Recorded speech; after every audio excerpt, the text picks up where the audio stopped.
And welcome to Freshly Grounded, the brand new podcast. Well, it's not exactly brand new anymore, is it? Welcome to Freshly Grounded, the podcast. That's better. Created by best friends Faisal and Sam. Huh? I said welcome to Freshly Grounded. After that bit. Created by After that bit. best friends Faisal and Sam. Really? Okay, so we are live. See, it's like that. It's as quick as that. Yeah. Boom, we're live. It doesn't give us a moment. Yeah, it doesn't. Let me just turn myself down a bit because I'm... All right, there we go. Okay, so before we went on live, guys, those listening, here's what had gone down. Actually, no, before we start even that, I'll probably mention the intro, but let me mention it here anyway. We have Abdul-Rahman and Tariq again. Assalamu alaikum, Abdul-Rahman. Assalamu alaikum, Tariq. You guys might recognize them from just a couple of weeks back on Freshly Grounded. And I am a man of my word, if nothing else. I did say on the end of that podcast that it'd be lovely to have them on more regularly. And so potentially... this is the audition. But no, I think it'll be lovely to have Abdul-Rahman and Tariq on more regularly to A, provide some regularity to Freshly Grounded, B, I love conversating with them. I think we're all on the kind of the same wavelength, and so therefore you probably won't see a title for this episode like how you saw with the others, like with the names. It'll probably just be called Freshly Grounded episode 242, which means that it's like, that means that you guys are part of the family. Yeah, you're integrated. That's it. You're plugged in now. You just somehow absorbed us into it. Yeah. We might. So that's why, guys. We're just gonna have a Chinwag and a Natter, like how we do with our friends generally. But let's now get into the topic of conversation. We will talk about many things probably today, but we have to start by saying that before we went on air, Tariq had mentioned that by far the worst chocolate is Snickers. It's absurd that you could say that, Tariq. Abdul-Rahman, what's your opinion? Personally, Snickers, one of my favourites. It has to be my top two, probably. But what do you like about it? The nutty feeling? Yeah. But that's not good. No. But then the nut adds a bit of like... You like Bounty? I love Bounty. Bounty, as I said earlier, is objectively the best chocolate in celebrations. Yeah. That's now fine. You said that live I'll die on this hill. I do equally like Bounty as well. I'm not against Bounty. Really? It's a much nicer texture. I like coconut though, but Bounty's not Snickers, I think I had it once when I was a child, but it's like the contrast and texture once is a when bit you're a child? Yeah. I think you need to be reintroduced. I'm not a huge fan of like nuts in general. Really? Yeah. That's probably you know why what? My son is actually allergic to... cashews, we found out. Cashews? Not peanuts? Yeah, alhamdulillah, not peanuts. Because that's quite rare, you know. Is it? Peanuts is like definitely the most common nut. Oh, well, have allergies my son's actually just allergic to cashews. It sounds like a middle class allergy. Yeah, exactly. Specifically cashews. Yeah, because we put him on cashews. My wife gave him some cashews and he started getting like redness around the mouth, and so it obviously looked like an allergic reaction. It went down, alhamdulillah, after about 5 minutes or so, and he just became really quiet. So alhamdulillah, it was an extremely mild reaction considering what it could have been. So we just rang doctors, we booked an appointment, and then they ended up getting us the allergy test at the hospital, and they like put all of this like nut liquid on you. They do little pricks up your arm.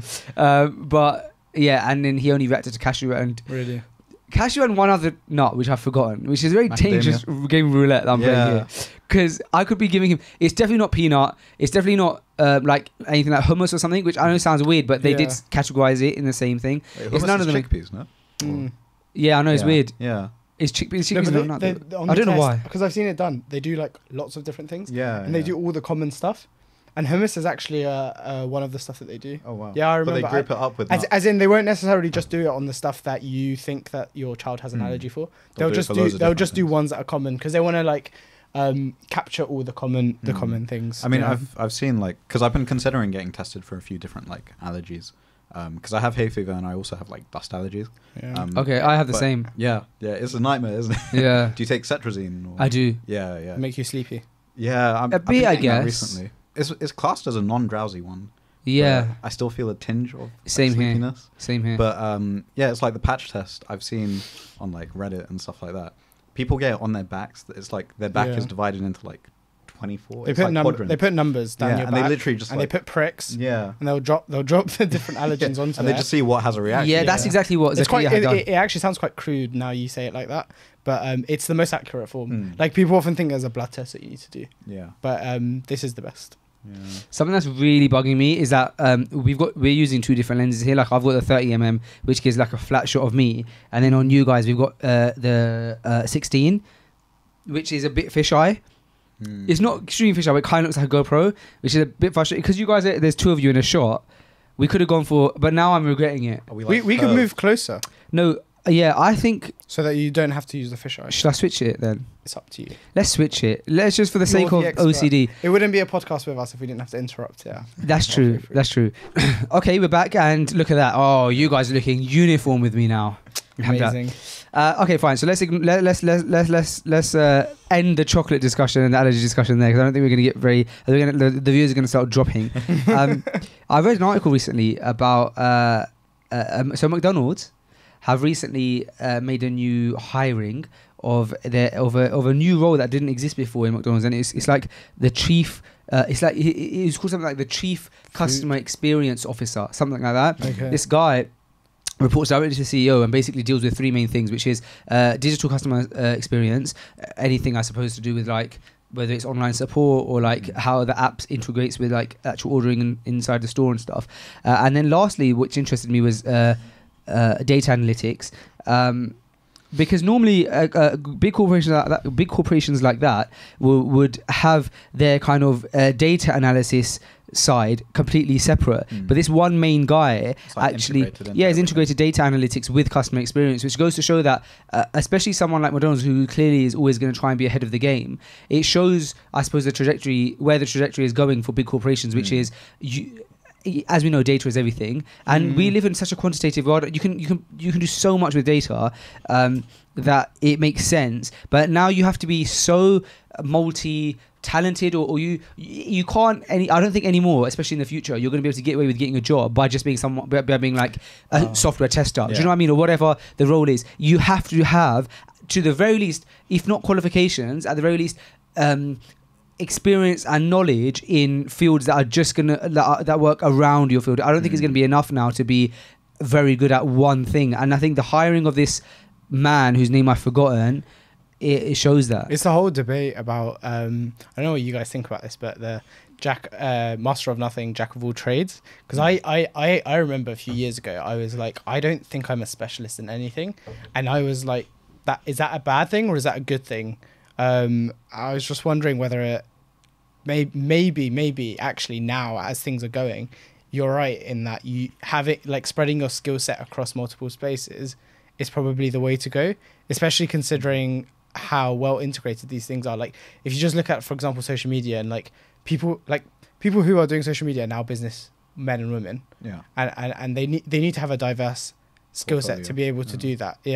So I don't know what you guys thought about that. No, I agree with that, especially because I think the discussion of jack of all trades versus master of one, that was a different discussion 2 decades ago. But now with how fast technology has developed, a lot of technology would help us in our job roles. And so the mastering bit is often done by technology now. So actually, if you just understand the technology, which is a lot less mastering, it's a lot more just like understanding to a high degree the technology that you're going to be using, you could actually incorporate loads of different roles. What do you think, Tariq? I think that makes sense. I was going to say, though, I don't think it's necessarily like black and white. Choose to be the jack of all trades over being the master of one. I feel like there's always going to be a need for both. There's always going to be a need for people super in their specialized field. people.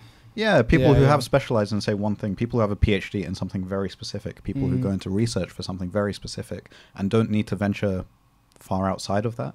I would say so. The other thing that's quite interesting that I thought of when you were saying that, Faisal, was the idea of purpose.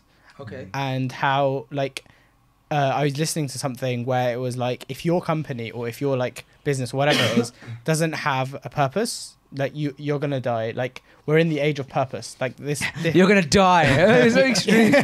You'll start like basically it's all about like that human connection and having a purpose behind it, and that you need everything you need to do has to have a human connection and human touch. I swear, what did you watch? I remember seeing this exact same thing. I want to say it was a podcast, but I'm trying to think of which one. Do you know what it was? Which one? It was my podcast with Jamil Qureshi. Oh, was it? Yeah. Oh, okay. I'm like, I've heard it. About purpose being the center. Yeah, of it. yeah. Yeah. Because I feel, and I also It was me. I also remember it's just from a marketing perspective, people do people need to buy the story basically, because in the past it was all about the product, but nowadays I feel like a lot of people are selling very similar things, and that actually what people need to buy into is the product. Like when you look at like influencers and YouTubers who have like huge followings and they sell something, they aren't necessarily selling anything special in that like thing that they're selling, whether it's, for example, Mr. Beast burger or whatever it is. Like, I actually don't know if the burger's special or anything like that, but I think I think it's a lot about the like you're sort of buying the experience, you're buying the person, and I think it's just interesting to see that a complete shift in the way that people approach things and the way that people think about certain things.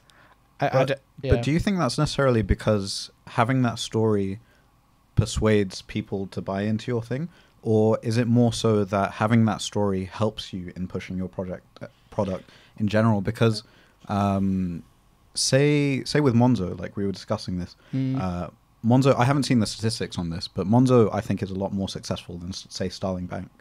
In consumer like not users, and they've got a huge number, and they have an amazing story, but people have bought into that without knowing their story.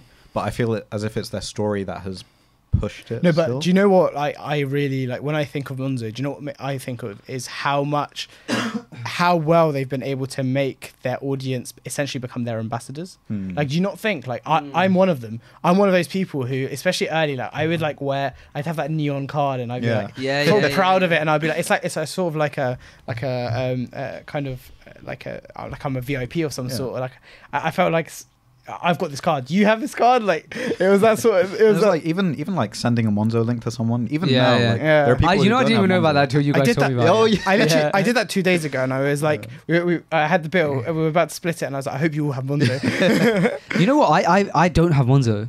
What? Yeah, I know. What do you use? Everyone's been trying to give me. I just bank. No, I'm old school. I bank old school. Like HSBC or something. Yeah, like one of the old school banks. Not any of the neobanks, like the challenger banks. No.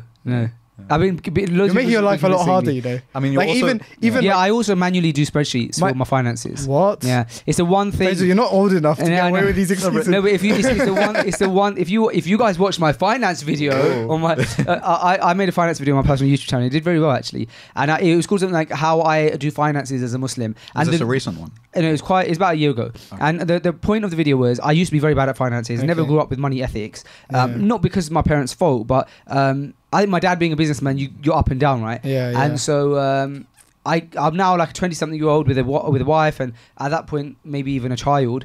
And I realized that I need to like get a hold of this. And so the story was I was showing like how I now have become organized with my finances. And I mentioned in that video that I expect that everyone's going to jump onto me like, oh, like do it this way, and you're doing it so like manual. But this is the one thing that I just like doing manually. I love.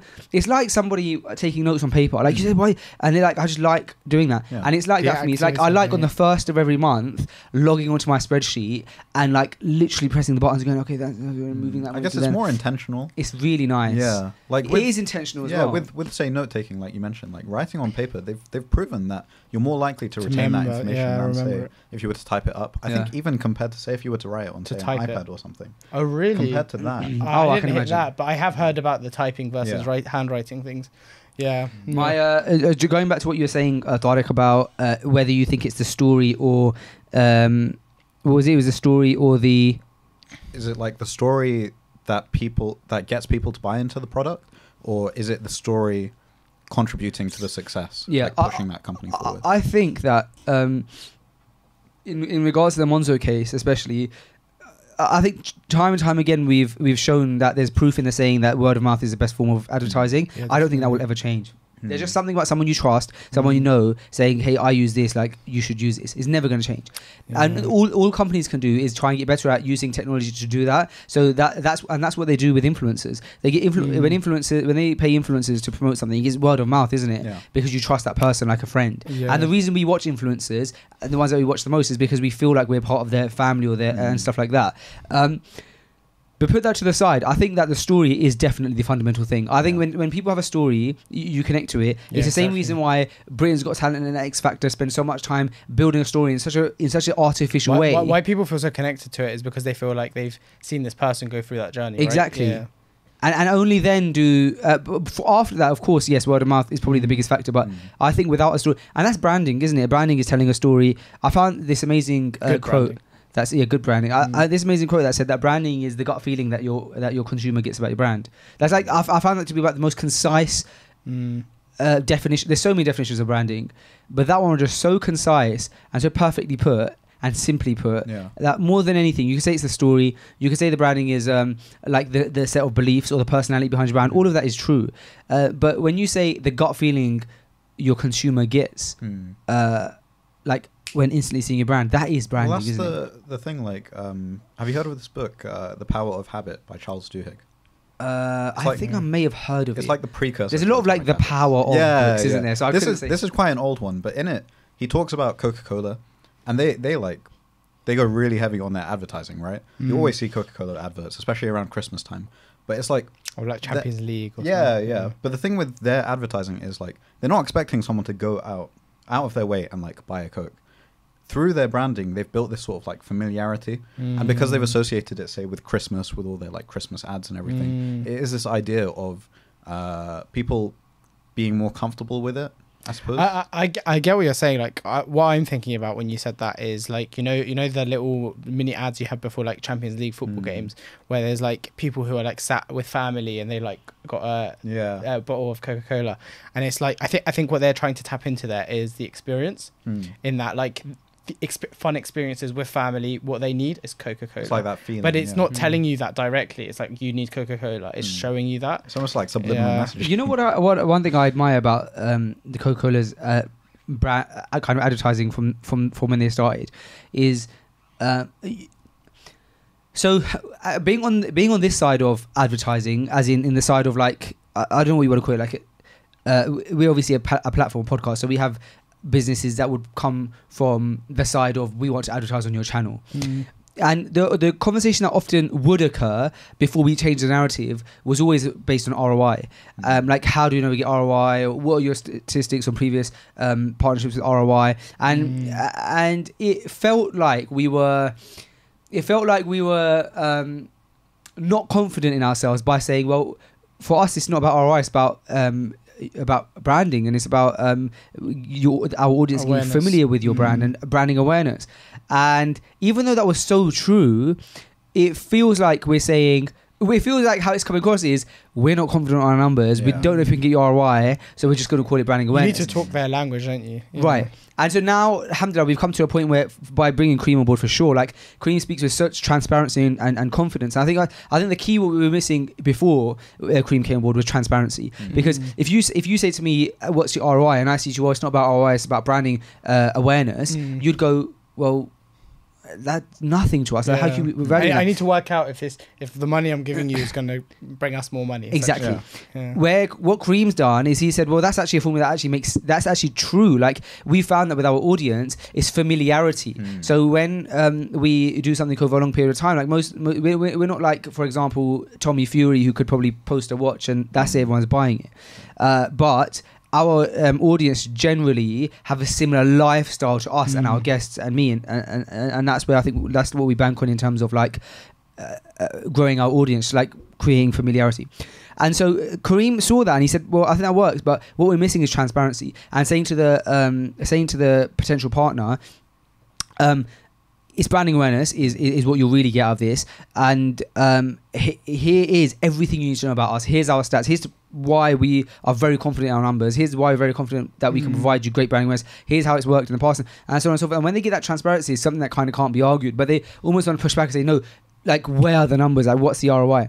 Anyway, my point is, being on that side of things, I admire Coca-Cola because they've done a lot of work on just putting money into just branding awareness, where it doesn't necessarily make sense as a direct ROI. But what they've done in doing that over the decades of doing that, over the decades of having Coke, just like the Coca-Cola logo on like on walls and billboards and stuff like that, is they've built a long-term strategy in that time.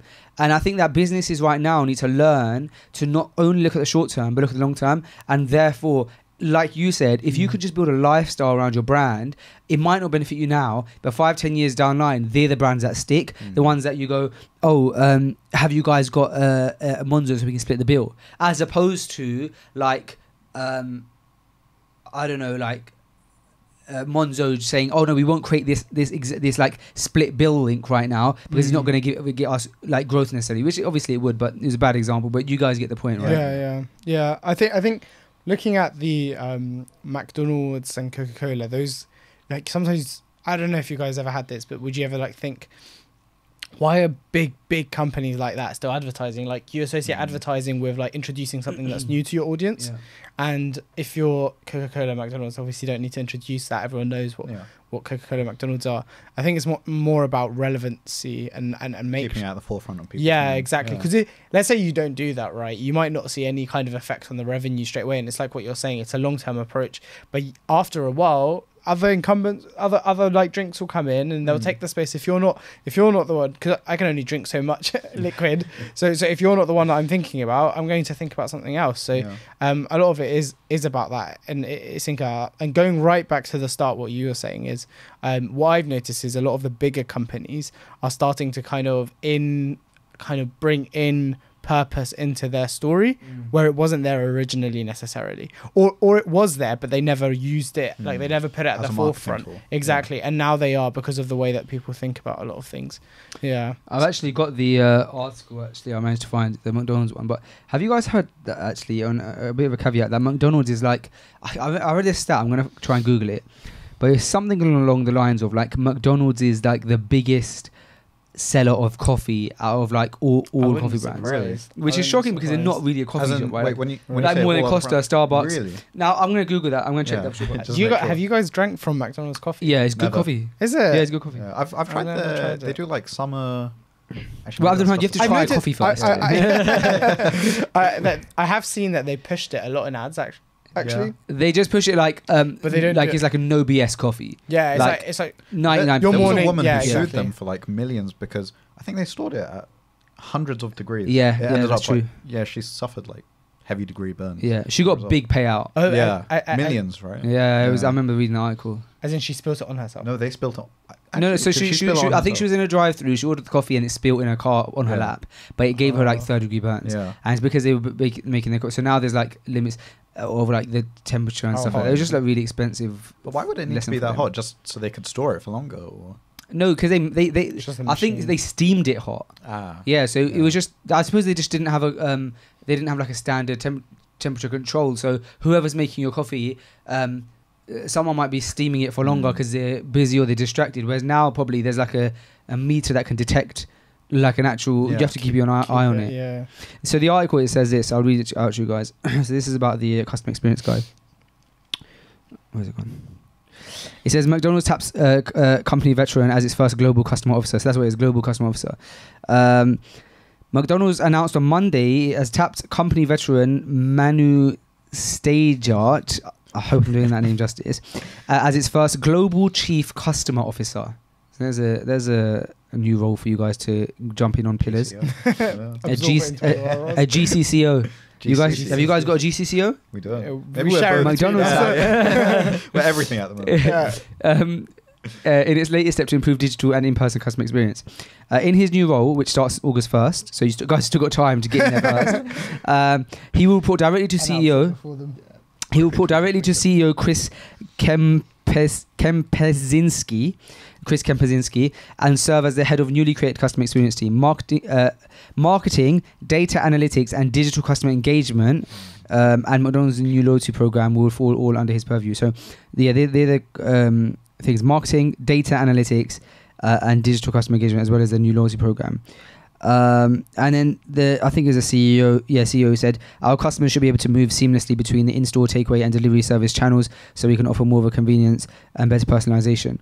As I thought about this as I thought about our future, I concluded that we needed to remove some internal barriers that ultimately led to a fragmented customer experience. So I guess that's what he's done by like merging the roles a bit. He's removed some things away, but you can't help but like guarantee that that this was triggered by COVID, because they've gone really heavy on their app since COVID, because obviously they had I've noticed that actually. yeah, really heavy, and I think it was quite significant because McDonald's is even open on Christmas Day. So for them to have been down for like, what was it, like 2 or 3 weeks during like the early stages of COVID, it must have really shaken. They closed early during Christmas, right? Do you know what's a crazy stat about McDonald's and delivery? My friend who used to work for Uber Eats, he said to me, I'm not sure if this is true anymore, but at the time, what percentage of orders for Uber Eats do you think were McDonald's orders?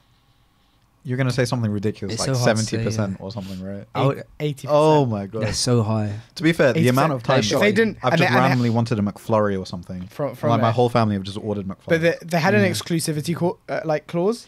So like Deliveroo and Just Eat didn't have it, but it's changed now, I think. It has, yeah.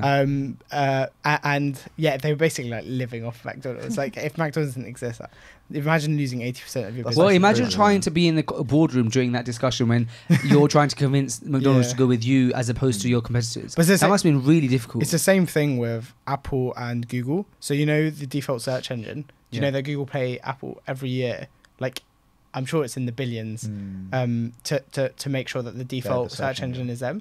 And actually, this is an interesting thing that I was thinking about recently. But Apple are going to win long term.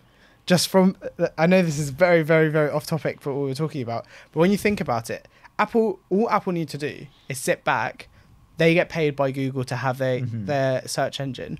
Apple might be developing it in the background, and eventually when they're tired of them and everyone's got a MacBook and everyone's got an iPhone, and they say, well, actually we want to get into the search engine space, they just switch to them. But and it's very clever. And then when they become it, what's Google going to do? Because Yeah. Google doesn't own the hardware market, and then this is the whole hardware versus software debate about what's more important. And I realized that I don't know if they actually intentionally like started off this way and thinking, oh well, our long game is to even like absorb Google's whole business into us, but it's turned out that way, and maybe they're realizing it now, and that's why they're thinking about that a lot. But they've attempted that. Like I can't remember which iOS it was, but by default they removed Google Maps and replaced it with their own like You're Apple right, Maps. yeah. And everyone hated Apple Maps. Yeah. No, but I don't know a single person there's- with iOS who doesn't have Google Maps installed. That's true, but Yeah. there's nothing to say that they could easily improve that in the future. Like they definitely have the manpower. They're like £2 trillion company.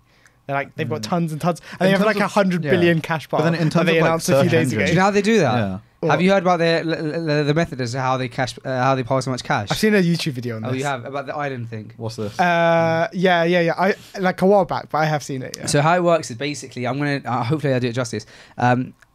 If you are a corporation in America, by default, you're basically stuck. The way the American system works is that even if you were to go and get business elsewhere, or you as a businessman was to go elsewhere, the fact that you have a American citizenship means that you're always paying tax to America, something like that. Yeah. right? America's the only country in the world where you pay tax based on your passport, like your nationality. It's crazy, bro. It's Yeah. crazy. So the way America have got around it, the way Apple have got around this is they've set up shop in Ireland as a patent company, and they do all their patents in Ireland.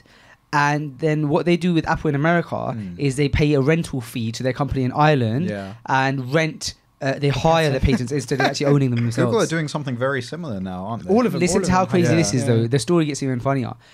So I think it was like the American government or the EU or someone spoke to Ireland and said, so the only person that could change this basically is Ireland. If Ireland said no, you're not allowed here, then Apple are Ireland ruined. makes a lot of money from it. Exactly. So someone, I think like US government, someone said to Ireland, look, like stop doing this, stop allowing Apple to like work here because you can clearly see what's happening. And Ireland said, Apple provide too many jobs in Ireland. There's no chance. So they've given Apple some crazy like what is it called? Like they've waived all of these things for Apple because Apple are bringing so many jobs to Ireland. Yeah. So it's like they've like got it on lock. Their low corporation tax rate is also because of that. Yeah. Because they know it brings in. The only thing that threatens it is the EU. Because the EU have tried to, I think, change it. Like corporations. It's too big of a machine, bro. It's too big. Apple is too big of a machine. I'll tell you what, though, based on that discussion that we were just having about Apple and Google and all that kind of stuff, I don't think Google is going to go anywhere. And the reason I think that is because look, I think the big game here is actually not in hardware, it's in software, right? And I think it's in locking people into your ecosystem, and that's, I suppose, where Apple's going to win that. Yeah, then Apple does have the advantage there, because once you're in Apple ecosystem, you're in Apple ecosystem. But I don't think that's necessarily the case. Why? Because Amazon are way ahead with AWS and stuff like that. So most people have to use AWS. Yeah. So as long as you're in another ecosystem, there's potential for you to be like stuck in more than one, or like majority in one. Like you could have just your hardware and like your personal life in Apple, like for example, how I am, right? But then we, for example, run all of our business on the Google ecosystem, because Google's ecosystem is amazing for business. Like the business cloud. The business cloud, you're talking the business. So instead of Slack, you've got the Google chat, you've got the emails. And Google have done very well with the email stuff. Google, also, you've got to bear in mind what they own software-wise. Like, yes, they own Google, which is the biggest search engine, can be replaced. They also own YouTube. They acquired it at the best time. Okay, but do you know that what percentage of Google's income like is from ads? No, but it's not about. I'm not saying they own YouTube and therefore they can make money from YouTube. No. They control the market. I'm saying like they're really undiversified. Like I remember going to a talk with the CFO, the Chief Financial Officer of Google, the ex-Chief Financial Officer of Google, and someone actually asked him about like, do you think that this is a big problem? So the statistics is 80% as well. So 80% of Google's money is all from ads, like YouTube. Sorry, ads. 80% of Google's money is from ads. 80%, yeah. Okay. So you've got to think how crazy that is. That is crazy. Right? But you say that's not diversified. But if it's coming from loads of different platforms, but when I suppose it's from two, isn't Google it? search and YouTube, that's it. Yeah, you're right. Do you know that is scary? Do you know what? I've never really questioned whether Google could die, but now that you mention it for this conversation, I'm starting to get convinced with the hardware discussion about Apple being able to switch it. I don't think it will die. Search. I think it might lose what you know Google for now. I think you might not necessarily know it for that reason in the future. And that's because Google, for example, are working, like obviously coming from a medical background, Google is something called DeepMind, Google DeepMind. So they're working on like the forefront. In AI, Google are definitely like one of the leaders, right? And so I just think that you might not necessarily know Google for what you know them today. The other thing is that it just might be a matter of time. Like Google is working years and years and years. And I remember like reading somewhere where if you spoke to a Google engineer about to what, like if you said like Google search, right? To what extent do you think Google search is its finished product? Like how far along the roadmap are you? They would like say to you like 20%. Like think about it, like 20%. They have so much planned, and to think that it's taken them this long to get to this point, maybe it will just be like a huge gap. But I'm saying like long term. Can Apple like close that gap? I don't see why not. I actually now I'm convinced by you, because you know why? Because when you say that they're making 80% of the money of ads, that's very scary, because look at how much of a juggernaut Facebook has become in ads. Because and the difference between Facebook's gonna die too. No, but when I say Facebook, I mean we'll Facebook, Instagram, WhatsApp. Yeah. The biggest thing is that when people pay money, first of all, I think a lot of companies who have ad spend, before it would be solely that money is basically, you could call it Google spend. Now ad spend literally means ad spend. How much of it is going on Google, how much of it is going on Facebook, and therefore Instagram, and then maybe even like TikTok and stuff like that. And so that's one scary thing, that businesses are now diversifying where they're spending their ad money, whereas before it was just Google. That's worrying. But secondly, when you spend money on Facebook ads, you're taking your product to the person. Whereas when you're spending money on Google, you're reliant upon the person searching for something similar to your product, which seems like it's getting more outdated. So now I'm getting scared for Google. Especially if you're thinking like product discovery and things like that. And the future of that is all to do with like influencers and Instagram, that sort of thing. Exactly, if that's how people are starting to discover things. So two things, first of all. The first thing to say is Apple is way more diversified. So if you just take AirPods, and if you imagine AirPods itself was its own company, so just like take that out and like it was like called AirPods Limited or whatever, that would actually be, I think it's in the top 13th or 7th in America, in terms of like businesses, like the sizes of businesses in America. In terms of income. That's how like they're juggernauts, right? So Apple, in terms of diversification, I think they had a problem, because in the past I think a lot of people were like, they're very iPhone centric, their sales, but actually I think they've done a lot to try and do that, and at the same time they've tried to like like knuckle down on the ecosystem. I don't know if you guys saw, but I think it was the Tesla like Q2 callings, like, you know, when they have to go through like the earnings and things like that for like investors because they're a public company, etc., etc. And Elon Musk made a joke about this. He was like, our aim is not to like make people stuck in our ecosystem. And he went, cough, Apple, cough. And it's literally on Twitter. I saw it like 2 days ago. So but it's working for them, right? Like if the next update is going to make me use my mouse and I can go between my iPad and my mouse and I can literally use my iPad and my mouse like from the same one, like that's such a, do you know how tight that ecosystem is? One is I can copy something from my laptop because I always struggle with text. Like, why can't you airdrop text over? Like, so a link or something, really long link. But you can now. Yeah, now you can. You just press Command That's copy a on the Mac and you lifesaver. paste it on your phone. Bro, you know when that doesn't work? Like for some reason it doesn't work because like one of them's not on the Wi-Fi. It's a bit by buggy or accident. something, yeah. Or yeah, sometimes it is a bit buggy. I like, it really irritates me because the only thing I can do is go copy it to notes, wait for it to sync, go onto my computer, wait for share notes or no, as in like go onto the notes app. Like I'm on my phone and I'll go on the notes app. I have to wait for it, let it sync on the other one, copy it. Whereas before it was just literally copy and then I just use Command WhatsApp V. Web. I don't know. No, but even that is like a hassle. Like it's But crazy. This idea of like Apple taking over and like pushing Google out or Google dying as a result of Apple. Like long term. I don't want to like. Long-term, I'm gonna get people like saying I feel to like me this like, stuff only impacts people who are already part of the Apple ecosystem. And if you look at the, you're gonna get the everyone will statistics, be, in terms of like mobile sales, what's Yeah. the split iPhone to Android? in America it's 55% iPhone. That's America, but like say the rest of the world. But even 55%. I can't I see have that no changing knowledge of much. this. What is? Do you know? It's What is? I don't know, 55% but I in know that America. in the rest of the world, Android is a lot higher, and that's because Okay, of pricing. but that's also right. I think Google had to get into the hardware business because they saw the threat. Like I think they. But that's not even and, hardware, and they that's saw software. they saw the phone threat because I think Yeah. phones are like obviously going to be a big part of the future. So I think they were like, okay, we really do need to invest tons and tons of money into like having good Nexus phones, like Google phones. They need to be really good, otherwise we're going to lose this battle, and then we're going to get into a situation where But even just Android OS, like Android. Oh, yeah. I mean, that's what I was referring to. Not like Nexus phones, because Yeah, but I feel okay. like they've or Pixel phones. okay, but do you know Yeah. like that's because Apple. Do you think they wouldn't use iPhones if they weren't just cheaper? Like that's literally the barrier. Have you like in Jordan? When I go to Jordan, because a lot of my family in Jordan, They all no want one has an iPhones, right? iPhone, Yeah. but they want it. Yeah. But it's because for some reason iPhones are more expensive than they are here. They're like 1,200, and on top of that, their like salaries are obviously relative to iPhone costs are like ridiculous. Whereas Samsungs and like Samsungs have specific phones that are only available in the Middle East at that price point that aren't available necessarily in the UK, for example, just to like get that market, because you have to think of your customer. Anyway, another controversial thing just to add to this is I recently saw another like graph of looking at searches, Google search, because you know like Google Trends, you can see like people's searches, and it was like looking at Facebook, Instagram, and TikTok. Facebook and Instagram were going down, and TikTok was going up. And they were also talking about churn, like the amount of number of people who are deleting Facebook and Instagram, and that's going up. And I actually think I can see the future for, like, I always thought Facebook was a dying kind of, and again, you can go back to like maybe in like certain African countries or in Asia, there are a lot of people who probably still use Facebook for a longer time.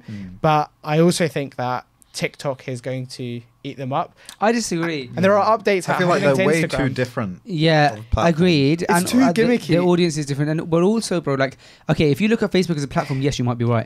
But I think we should be looking at Facebook as an organization, because that changes things because of what they own, who they own.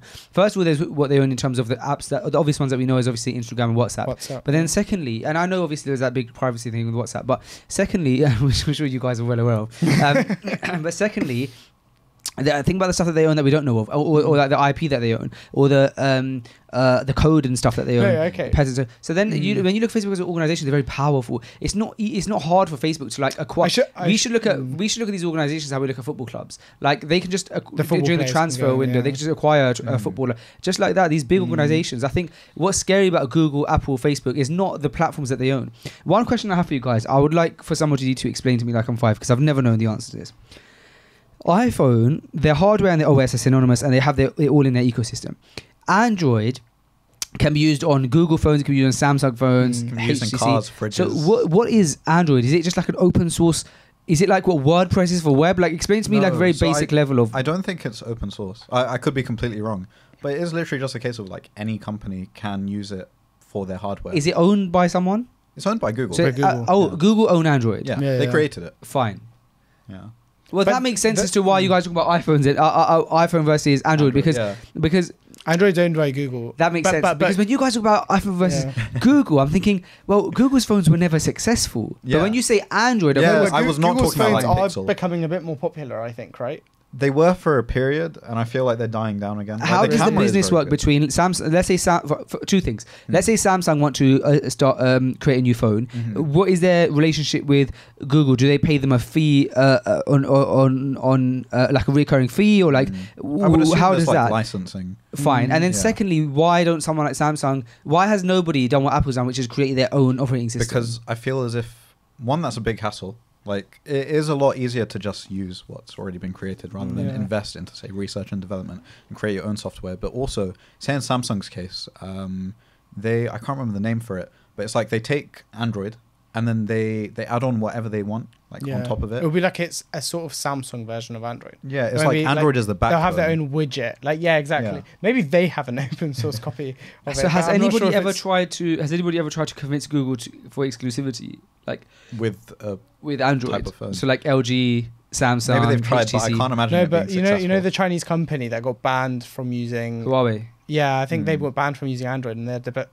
now They it's developed like and launched their Oxygen own OS, I OS. think. We've also got to bear in mind, like, as two people who are doing apps, and like when we're thinking about developing Mm. Flutter, which allows us to like put like essentially develop for Android and iOS simultaneously. Mm. It would be a huge headache unless it was also able to do this other kind of third Sure. OS. For us, we probably wouldn't do it, would we? Unless they had a huge market share. We just wouldn't think about As in, if it were to like we're not only going to work on start. one What's the Huawei's new OS? Do you know? Oxygen OS, but Would we do it that? still works because it still uses APKs. Okay, so we fine. we are able So to it get would on still work on their the store, I system. think. But if there was like an OS that we didn't, and we had to purpose, like we had Yeah, to. it entirely depends on their market share. Yeah, unless they had a like significant market share, Yeah. we would probably like. because then you would have to do leave it things out. like native. Like, So from yeah. a developer perspective, I don't think a lot of people. I think companies are aware that if they set up their own OS, the whole developer community has to accept that as well. Yeah. And unless they have a really compelling reason why the developer market should well, accept it, Microsoft they just actually won't. tried that. I don't know if you remember, like Oh wow, yeah, Was it- Microsoft's another huge. I didn't even it think was about like that. really. Nokia. Yeah, Nokia Lumias. They used to all run on like Microsoft's OS, which I can't remember. Do Microsoft have their own OS for phones? I don't think they do They anymore. did in the So I used to have one, did you? and it was so bad. But You would think that they would do that. the CEO. So the current Sanjay, I think his name is. Mm. The guy before him, so he came after Bill Gates. He, like, everyone considers him a failure. But anyway, he says that one of the biggest, like, the biggest problem that Windows had, the biggest failure of Windows, as in What- Windows phones. Windows Yeah. Phone, no, of Windows, Oh, of Windows Microsoft, itself. sorry. Oh, okay. The biggest Yeah. failure that he had at Microsoft was not getting into the phone market. He says like, and the window is closed. Like, I don't think we Yeah. can get into the Yeah. market. And so that's probably why a lot of people say that he's a failure. There's other stuff. If you watch his videos, he'll say that Bill Gates was trying to pull him one day, and he was trying to pull another way, and that actually he set up Microsoft because Microsoft's doing quite well actually now. It's a very profitable company. What are they? What's their main? Is it still laptops and computers? Or I actually don't know. What I is actually it? don't know would very assume much. so. I don't mean, think Teams is doing very Microsoft's well. not Yeah, an Teams does interesting very company. Shall I in tell my you? opinion. Do you know what I think? Where Microsoft is successful with the corporate world, Yeah. because it's only the yeah. corporate world who use Teams. But even Yeah, Teams true. is being replaced by things like Slack. If you've heard of it. Not as much in the corporate world as much Teams as Teams. did Like quite Teams is like well. they like It very did like quite well. security heavy and stuff like that. Yeah. Where Slack is still kind of startup-y. In the NHS, they don't use Zoom very much. They use Teams because Yeah. of the security. Yeah. Yeah. Okay, Tariq, this is a good question, both of you. If you had to predict the next big thing in terms of industry, what would you say it is? What's the Religious next tech. big industry? Religious. Yeah, inshallah. No. I can pray for that Sick. one. But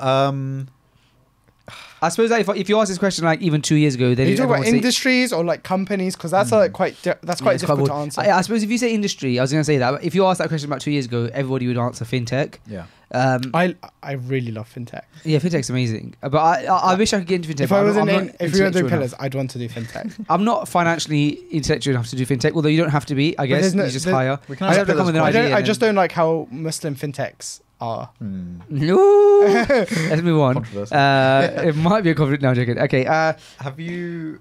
No, not recently. Oh no. I think I know the question. Not recently. Oh, Although no, there is discussion going on. Oh, I was going to talk about GitHub Copilot. Have you heard of that? So this is AI. That's a safe area. Yes. No, Oh, I was going to say Can we go there, back to there are some coming controversy? up, but I don't think the current ones, like, anyway. okay. So We have no appreciation. GitHub Copilot. It's an AI. Have you heard of Stack Overflow? Yes. So Stack Overflow, like people go to it Yeah, to for get their question. coding, Yeah. It's like their coding questions questions. answered. Have you heard of GitHub? Yes. So it's like you store your code on GitHub. Yeah. It allows you to work collaboratively. Good for teams. GitHub Copilot. I think they use Stack Overflow as well, but it's an AI like programming partner, I guess.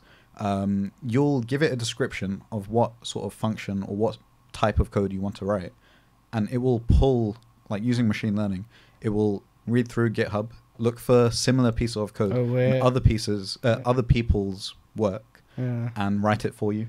Well, that's completely crazy. believable to me. I As in, believe that. this exists. This is Yeah. out there. Does it work well? It works ridiculously well. There's Oh, it something would. called Leak Code, which is like loads of companies. I don't know if they use Leak Code specifically, but companies ask programming questions in their interviews for like software engineers, and Leak Code is like a corpus of these questions. And people were literally just copying and pasting the questions into GitHub Copilot, and it was solving it in seconds, like the hardest questions. That's But the reason mad. I brought it up is because I saw an interesting video which was saying this sort of AI.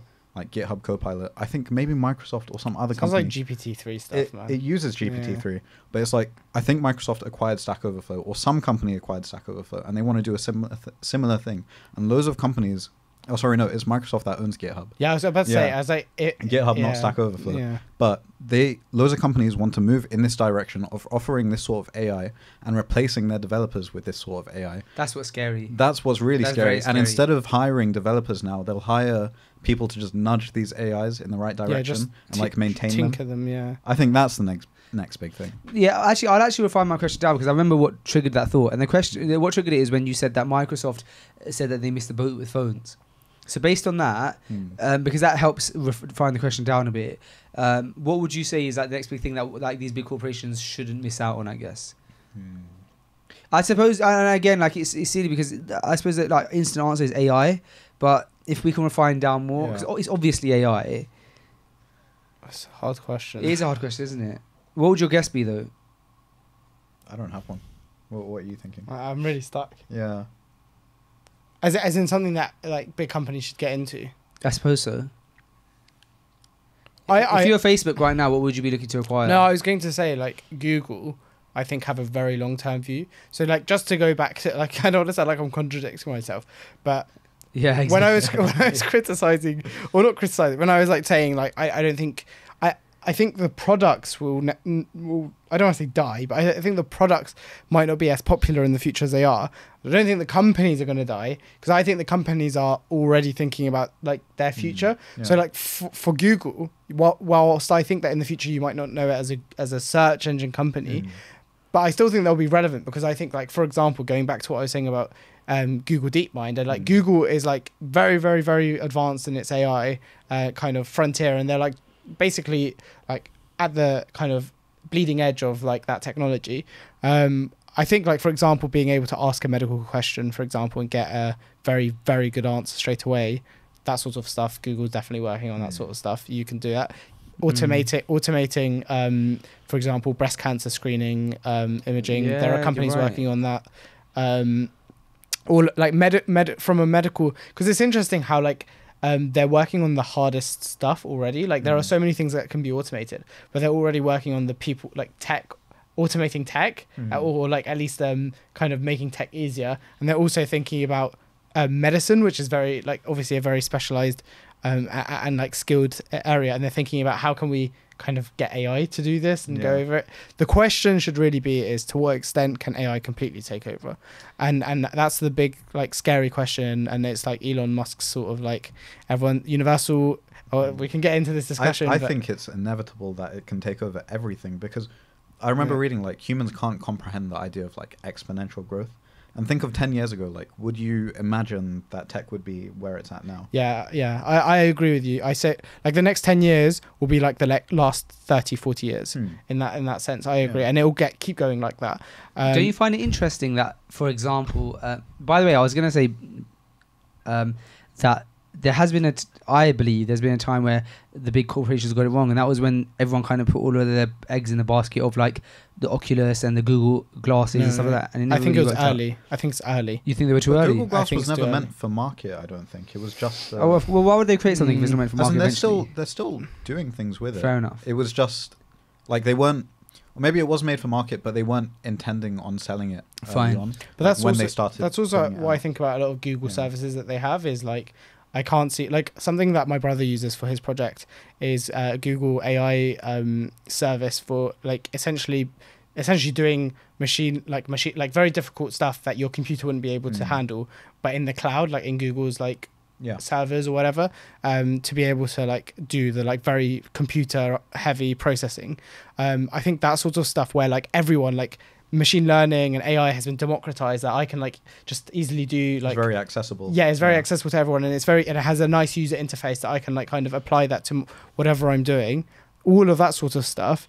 That's what I think might be like quite At the big, but moment, we don't think of that right now. Have you heard of Google Colab?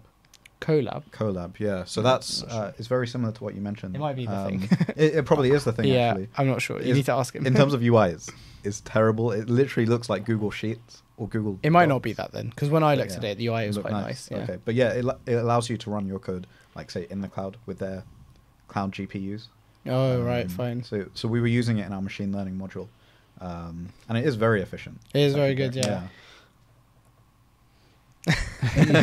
I've lost now because I was saying that as a side point now. I was thinking, I'm jumping back and forth, but Yeah.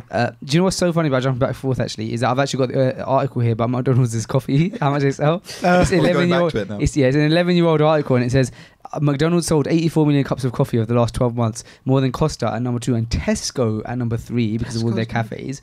Cafe Nero is 4th and Starbucks is 5th. That was 11 years ago, 2010 though, so I don't know.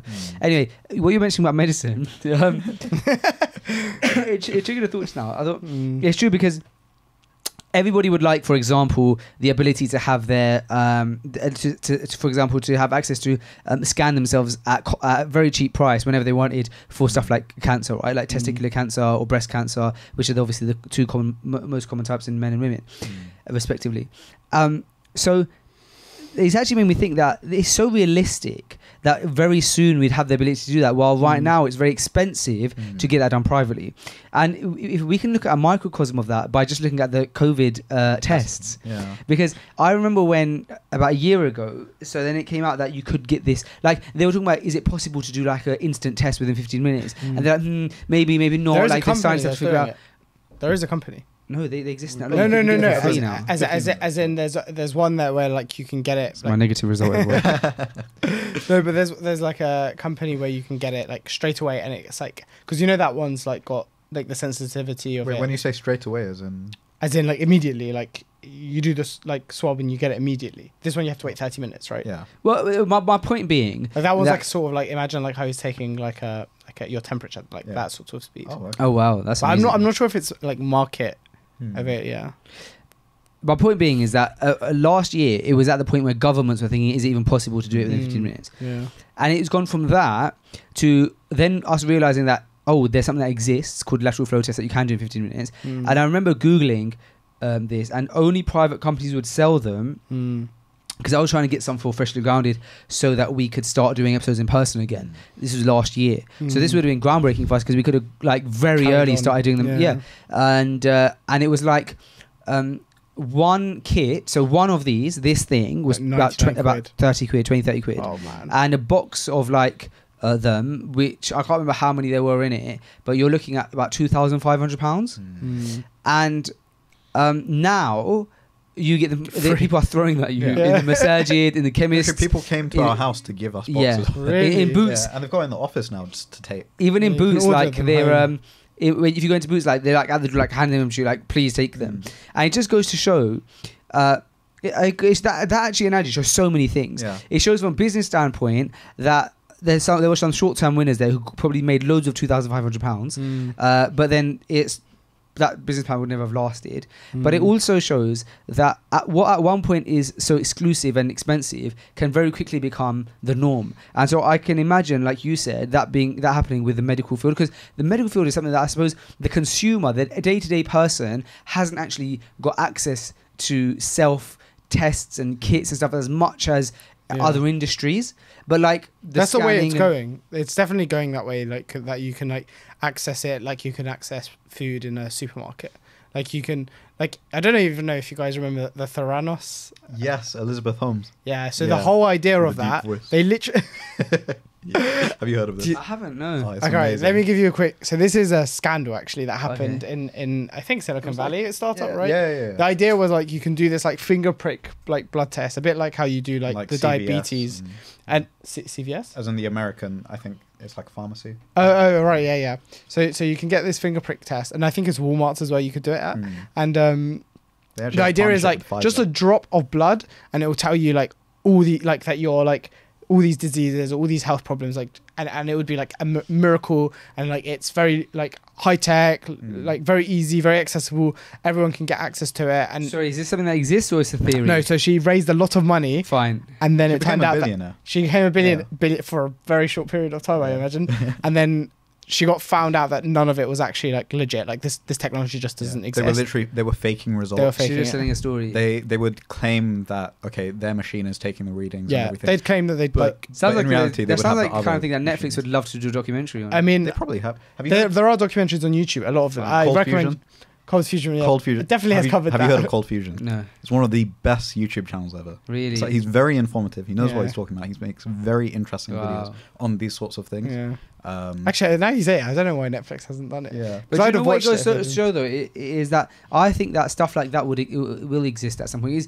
We've almost come to a Definitely. point where if you can dream it, you can achieve it. I know that sounds like, but I'll apart be from honest. obviously the things, not from a shirky perspective. Obviously, there's a level like there's certain things that Can't we cure know are impossible. Yeah. You can't, Yeah. you can't fake death. Sorry, fake Cure death. death. You can fake death. You can't cure death. You can't cheat death. When the angel of death comes, the angel of death comes, and there's no running away from the angel of death.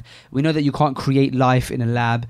We know these things because we're Muslim. You can't do the things that are exclusively for Allah. But if we talk simply about technology here, there's a lot that can be done in technology to like speed things up. But there's like tests and stuff. to talk about that because that what you're talking about. There is a school of thought that tech and AI is like way above us, and there will be a point where AI is like superior in terms of its like abilities and knowledge and stuff to humans. And I think the key thing to remember is like what makes us apart is consciousness. And it's the hard problem of consciousness. And AI, as smart as it could be and as smart as it could build things and do things, it will never have consciousness. It doesn't have a soul. Ruh, Yeah. essentially, Yeah. is what we would know it as. And because of that, we should always be aware that that's where the difference will Of always course. be. That's what Of course. separates. And I think, but that's not obviously like a lot of people like Elon Musk, where like if They you don't watch- believe in that. they don't believe Yeah. they don't believe that. Like they just think that consciousness is something that we just haven't discovered, even though we know actually that's not there's true. nowhere in the like pinpoint me, show me where it is. So yeah, I think that's an important thing to like bring out in the conversation about AI. Because some people think like AI is going to be like the future, and they get into this like very material actually mentality. Agreed. Yeah. And then when you start to forget like metaphysics essentially, and yeah, I mean, it's very easy that's to get a big into problem that they're mindset. having, like all these AI companies with, say, self-driving cars. When it comes to, say, a conscience and like if you have to choose between the driver dying and killing like someone else on the road, I think they call it the trolley problem. Yeah, in like what do you call it in philosophy and what's the word? Where it's like you either let the trolley carry on in its path and kill 10 people, or you push it flip the switch and and it kills one person. It's things like that. That's like it gets harder when you put Hitler into the situation. And it's like, but that's actually used to determine, I think, like if someone's a psychopath, because then they'll be able to answer very easily. But really, it should make everyone pause. Hopefully, like 5 seconds at least. Nobody should be Utilitarianism. That's it. Nobody should be able to make those decisions. But people do. People do. I guess you're right. Yeah. But what will be interesting is getting an Islamic scholar's perspective on. Do you know what else? It shows that no matter what we create, what we do, we have to do everything with Islam at the forefront of our minds, and I think often we can forget to do that because we say, well, what I'm doing here is nothing to do with Islam. Yeah. Like I'm that's a big problem. You're disconnecting it. Like for example, I'm going to go drive my car home. I don't have to think about that from an Islamic perspective because I'm just driving my car. It's completely disconnected from anything in my religion. Well, no, nothing is disconnected from anything in religion. And there's rules that I have to abide by driving my car because of the religion, such as following the rules of the road, such as driving with consideration. Even to the point of road rage. That's a very good point. Yeah, even to the point of how you behave in your car, what you're listening to, and everything is governed by Islam. Yeah. And I think that that has made me realize this discussion of a human being.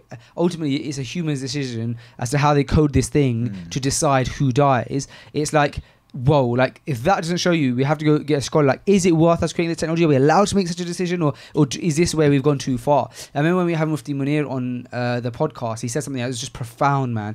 Well, it may not have been on the podcast, maybe one of his Q&As, but it was just profound. It really changed a lot of things for me. Somebody asked something like, I won't be able to tell you the question, but I'll make one up because the lesson is the same. Let's say, for example, you would say how does a Muslim become the best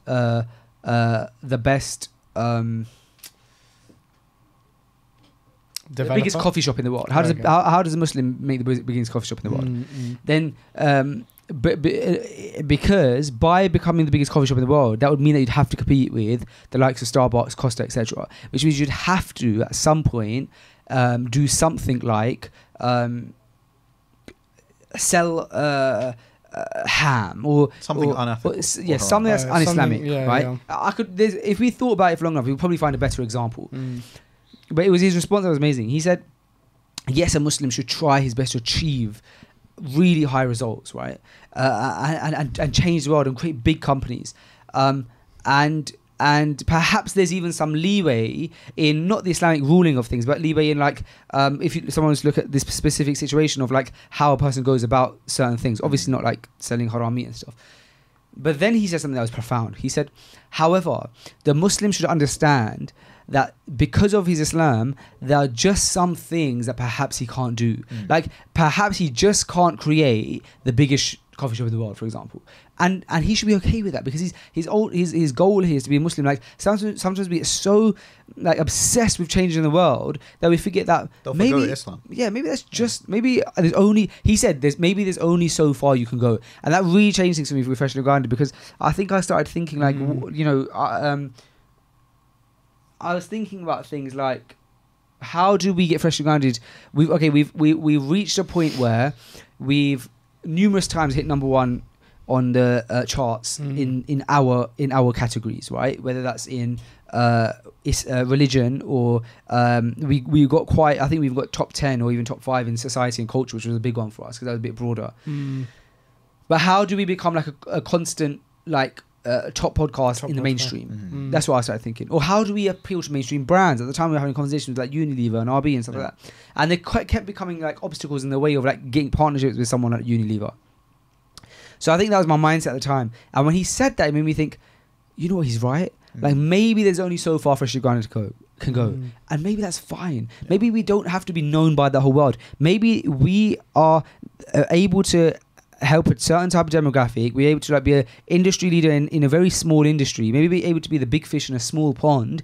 And guess what? That's fine because we're able to stick to our morals. But maybe if being big means losing some key Islamic principles, maybe there's just so far we can go and it's fine. It's not worth it. And something that I will, think that maybe Elon Musk has contributed something good. We'll need to end on this point, by the way, boys. Yeah, he has this formula where he says not everyone needs to, for example, solve climate change or do X or Y or Z. The way you can think about it is a formula of the number of people you're affecting multiplied by the amount of effect you're having on those people. So you might not, you could help tons and tons of people in a very, very small way, and that could have a very big output. Or you could affect a very small number of people, but in a huge life-changing way. And that can also have a very big output. It could be a very similar number at the end of the day.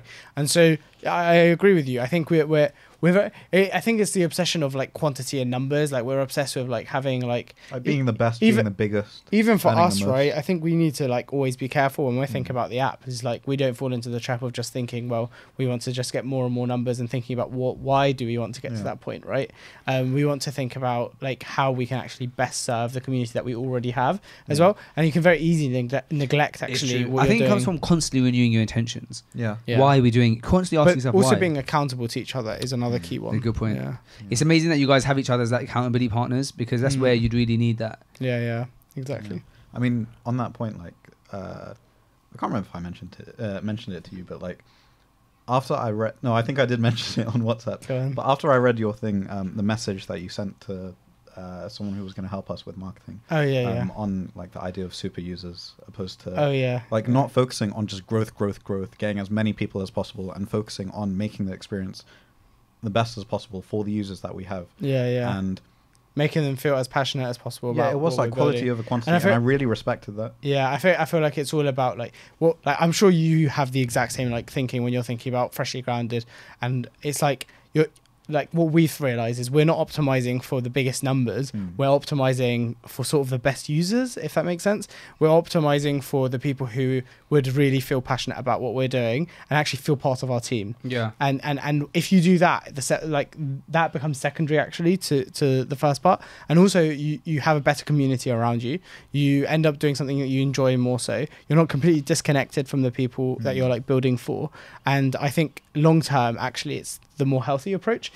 Yeah. Yeah, I think it calls to what we were talking about just before we went live, which was when I was talking to you guys about Fisher Garden and saying that there's two ways we could go with it.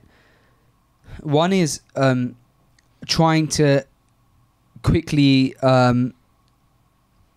get like the most views no matter what the controversy is. Or the second is, which is a route that I hope we've taken, which is understanding the sensitivity of what it means to have like a small group of people put their trust and loyalty in you, and what that trust and loyalty is giving you their ears, giving you their attention, trusting what you say, listening to you, and saying, I'm not going to abuse that power.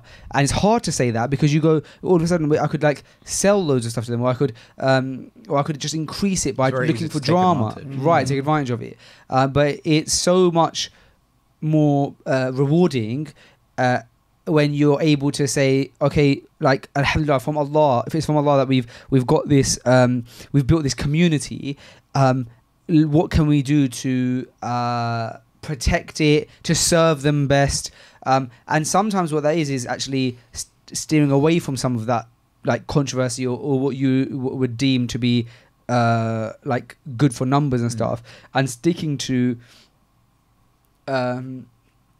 like what protects them. I know what protecting is a weird word because it sounds very patronizing to the audience, but what I mean is like my goal, what are our goals for Freshly Grounded? Are they just to get views, or are they to like see this community that we have and say how can we give them the most benefit, whether that's through like opening up discussion and thoughts about technology, or whether it's through like trying to hire Muslims and therefore have a certain like level of professionalism about us and stuff like that. And sometimes it's hard to remind yourself of that when there's a quick grab available, and perhaps we have slipped up in the past, but I think that the biggest win I ever feel is when I feel like I'm on the side of the audience and consumer as opposed to like seeing us separated And doing what's best for them and not using them as a tool. right.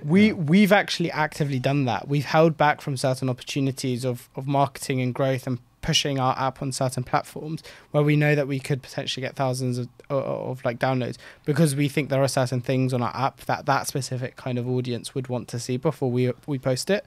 So I guess, yeah, exactly. You do need to be mindful. I think the best way to really think about it is to just put yourself in the shoes. It's essentially empathy. Is putting yourself in the shoes of your audience and thinking about what they want as opposed to what you want from them.